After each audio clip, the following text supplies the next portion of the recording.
ABN వీక్షకులందరూ కూడా శుభోదయం. వాస్తవంగా రిషి గారు, ఇది ఆంధ్రప్రదేశ్ రీఆర్గనైజేషన్ యాక్ట్లో మెన్షన్ చేయబడిన గ్రీన్ఫీల్డ్ ఎయిర్పోర్ట్. విభజిత ఆంధ్రప్రదేశ్ రాష్ట్రం, ప్రధానంగా గ్రామీణ నేపథ్యం ఉన్న రాష్ట్రం, రాజధాని లేకుండా లోటు బడ్జెట్తో ఏర్పాటవుతున్న రాష్ట్రం, పారిశ్రామికీకరణ పెద్దగా లేని రాష్ట్రంలో రోడ్ ఇన్ఫ్రాస్ట్రక్చరు, అట్లాగే పోర్ట్ కనెక్టివిటీ, ఎయిర్పోర్ట్ కనెక్టివిటీ లాంటివి కలిగించి ఆంధ్రప్రదేశ్ రాష్ట్రం కూడా దక్షిణాదిలో అభివృద్ధి చెందున్న ఓ పక్క తెలంగాణ, ఓ పక్క తమిళనాడు, ఓ పక్క కర్ణాటక, మన ఇరుగు పొరుగునున్న 3 రాష్ట్రాలు కూడా పర్ క్యాపిటల్ ఇన్కమ్ పరంగా కానీ, ఎంప్లాయ్మెంట్ పొటెన్షియాలిటీ పరంగా కానీ, అలాగే వెల్త్ జనరేషన్ పరంగా అభివృద్ధి చెందున్నాయి. వాటి సరసన ఆంధ్రప్రదేశ్ రాష్ట్రాన్ని కూడా నిలపటానికి గ్రీన్ఫీల్డ్ ఎయిర్పోర్ట్లు కూడా అవసరమా అని చెప్పని భావించి రీఆర్గనైజేషన్ యాక్ట్లో మెన్షన్ చేయబడ్డ ఎయిర్పోర్ట్ ఇది. కాబట్టే 2014లో మా ప్రభుత్వం పదవి బాధ్యతలు చేపడితే ఆనాడు కూడా మేము భారతీయ జనతా పార్టీ కలిసే ప్రభుత్వంలో కేంద్రంలో రాష్ట్రంలో భాగస్వాములం. జనసేన ఎన్నికల్లో పోటీ చేయలేదు, కానీ జనసేన కూడా మా కూటమిలో భాగమే. ఆ రోజున 2015 ఫిబ్రవరి 19న 2014లో ప్రభుత్వం ఏర్పాటు జరిగితే 2015 ఫిబ్రవరి 19న బెంగళూరు ఎయిర్ షోలో భోగాపురం ఎయిర్పోర్టు ప్రకటన తొలిగా చేయడం జరిగింది. అదే నెల అంటే ప్రకటన జరిగిన 6 రోజులకి జీవో నెంబర్ 63 విడుదల చేయడం జరిగింది. ఒక ఎస్పీవీ ఏర్పాటు చేయడం జరిగింది. కారణం ఏంటి అంటే, రాష్ట్రానికి గ్రీన్ఫీల్డ్ ఎయిర్పోర్ట్ అవసరం ఏంటి అనేది చంద్రబాబు నాయుడు గారి కన్నా ఇంకా మిగిలిన వాళ్ళకి ఎక్కువ తెలియదు. కారణం ఏంటంటే, ఆయన హైదరాబాద్ బ్రాండ్ ప్రమోషన్ సందర్భంగా ఉమ్మడి రాష్ట్ర ముఖ్యమంత్రిగా కొనసాగిన రోజుల్లో ఆ రోజు ఆయన వివిధ సంస్థల అధిపతులకి మీరు వచ్చి ఇక్కడ కార్యాలయాలు ఏర్పాటు చేయండి, మా రాష్ట్ర యువతకు ఉపాధి కల్పన చేయండి అని చెప్పని వాళ్ళని అర్థించిన సందర్భంలో వాళ్ళు లేవనెత్తిన ప్రశ్న ఏంటి అంటే, మీ హైదరాబాద్కి మేము ఎలా రావాలి?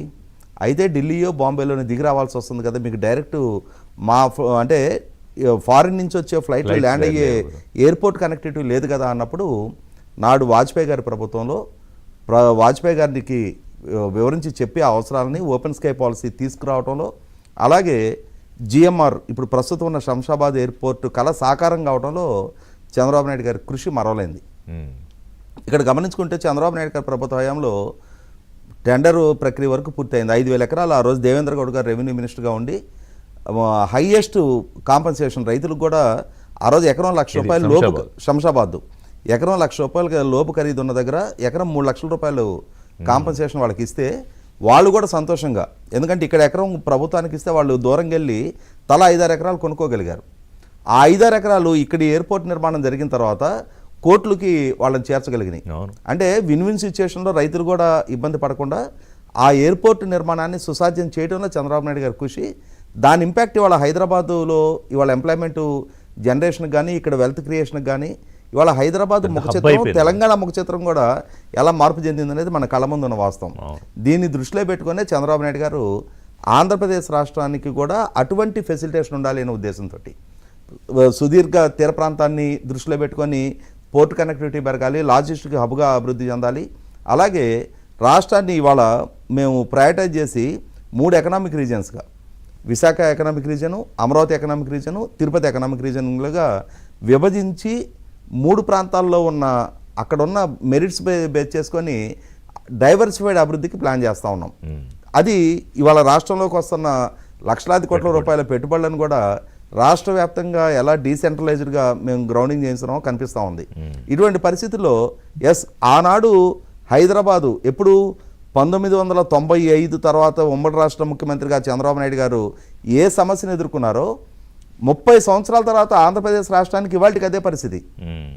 వాస్తవంగా ఇందాక మనం మాట్లాడుకున్నట్టుగా 2015లోనే చంద్రబాబు నాయుడు గారు ఆయన ప్రభుత్వ హయాంలో ఈ అంటే భోగాపురం ఎయిర్పోర్ట్ ప్రకటన బీజం వేశారో, దానికి గనక కొనసాగింపు జరిగి ఉన్నట్టయితే ఇన్నాళ్ళు కూడా పట్టుండేది కాదు. అంటే 2015 నుంచి వాళ్ళ 11 సంవత్సరాలు వాస్తవంగా కేంద్ర ప్రభుత్వ అనుమతులు, ల్యాండ్ ఎక్విజిషను, అంటే ప్లేస్ ఐడెంటిఫికేషను, ఆ లొకేషన్ క్లియరెన్సెస్ అన్నీ 2019కి ముందు వచ్చాయి. కాబట్టి 2019 ఫిబ్రవరిలో చంద్రబాబు నాయుడు గారు శంకుస్థాపన చేయగలిగారు. దాన్ని అదే స్ఫూర్తిలో కనుక కొనసాగించున్నట్టయితే మీరు గమనించితే 2004లో చంద్రబాబు నాయుడు గారు అధికారం కోల్పోయారు. 2007కి శంషాబాద్ ఓపెన్ అయింది.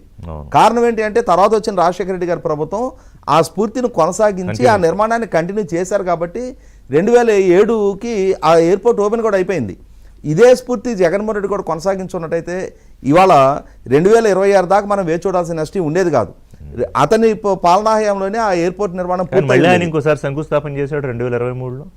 అదే అంటున్నా, అంటే ఆయనకి ఉంది మనకి, అంటే మనం గతంలో సినిమా డైలాగ్ చెయ్యాలి చెల్లికి పెళ్ళి మళ్ళీ మళ్ళీ అని చెప్పని మనం కామెడీగా చెప్పుకునేది. ఆయన కడప స్టీల్ ప్లాంట్కి అలాగే చేశాడు.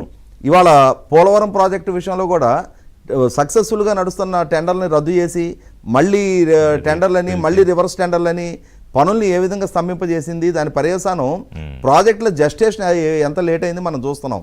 ఇవాళ భోగాపురం ఎయిర్పోర్ట్ కూడా వాస్తవంగా మాట్లాడుకుంటే దాని జస్టేషన్ లేట్ అయింది. ఆంధ్రప్రదేశ్ రాష్ట్రానికి విశాఖపట్నం ప్రాంతానికి ఆ ఎయిర్పోర్ట్ నష్టం వచ్చినట్టే. 2024కి ముందే ఆ ఎయిర్పోర్ట్ కల సాకారం అయి ఉండాల్సింది.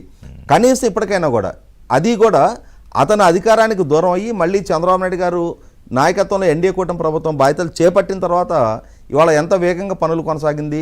దానికి కారణం కూడా ఆనాడు 2015 ఈ ప్రాజెక్టు కాన్సెప్టలైజ్ అయిన రోజున ఆంధ్రప్రదేశ్ రాష్ట్రానికే సంబంధించి ఉత్తరాంధ్ర ప్రాంతానికే సంబంధించి అశోక్ గజపతి రాజు గారు ఎన్డీఏ ప్రభుత్వంలో సివిల్ ఏవియేషన్ మినిస్టర్గా ఉన్నారు.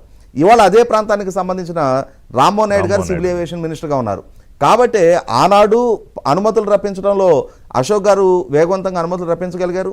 అదే క్రమంలో ఇప్పుడు రామ్మోహన్ నాయుడు గారు కూడా ప్రతి నెల ఆయన ఇక్కడికి వచ్చి ఆ పనుల్ని మానిటర్ చేస్తా, అధికారులతో సమీక్షిస్తా వేగవంతంగా ఆ పనుల్ని కొనసాగించిన తీరు కళ్ళ ముందు కనిపిస్తూ ఉంది.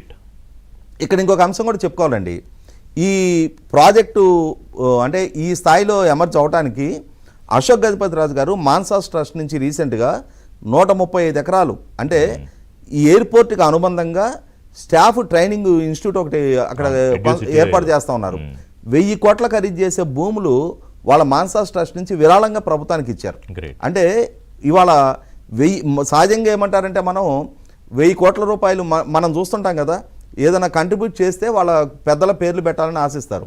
అల్లూరి సీతారామరాజు గారి పేరు పెట్టిన ఎయిర్పోర్ట్కి కనీసం వాళ్ళ నాన్నగారి పేరు ఆయన పేరు పెట్టమని అడగకుండా 135 ఎకరాలు 1000 కోట్ల ఖరీదు చేసే భూములు వారు విరాళంగా ఇచ్చి ఇవాళ ఆంధ్రప్రదేశ్ రాష్ట్రానికి ముఖ్యంగా ఈ 2 సంవత్సరాల ముఖ్యంగా మాట్లాడుకుంటే 25 నెలల 19 రోజులు ఇవాటికి మా ప్రభుత్వం పదవి బాధ్యతలు చేపట్టి ఇప్పటికీ భారతదేశంలోకి వచ్చిన పెట్టుబడి ప్రతిపాదనలో 25.3% మీరు రప్పించుకోగలిగాము అని అంటే ఆనాడు ఏ ప్రశ్నలు ఎరైజ్ అయినా ఈ రోజు కూడా ఎరైజ్ అవుతాయి. వాటికి సమాధానంగా మేము అంటే సమర్థంగా వాళ్ళకి నచ్చ చెప్పడానికి మీరు విశాఖపట్నం ప్రాంతంలో పెట్టుబడులు పెడితే రేపటి రోజున మీకు రవాణా పరంగా ఇబ్బంది కాదు, మీ రాకపోకలకు ఇబ్బంది కాదు అని చెప్పని భోగాపురం ఎయిర్పోర్ట్ని చూపించాము. దానికి పెట్టుబడిదారులు కూడా కన్విన్స్ అయ్యారు. కాబట్టి వాళ్ళ ఇన్ని లక్షల కోట్ల రూపాయలు పెట్టుబడులు వస్తూ ఉన్నాయి. ముఖ్యంగా మూలపేట పోర్టు దగ్గర నుంచి మొదలుపెట్టి ఇవాళ ఆర్సిలర్ మెట్టలు వాళ్ళ డెడికేటెడ్ పోర్టు వరకు 4 పోర్టులు, దానికి అనుబంధంగా వాళ్ళ గ్రీన్ఫీల్డ్ ఎయిర్పోర్టు, ఇవి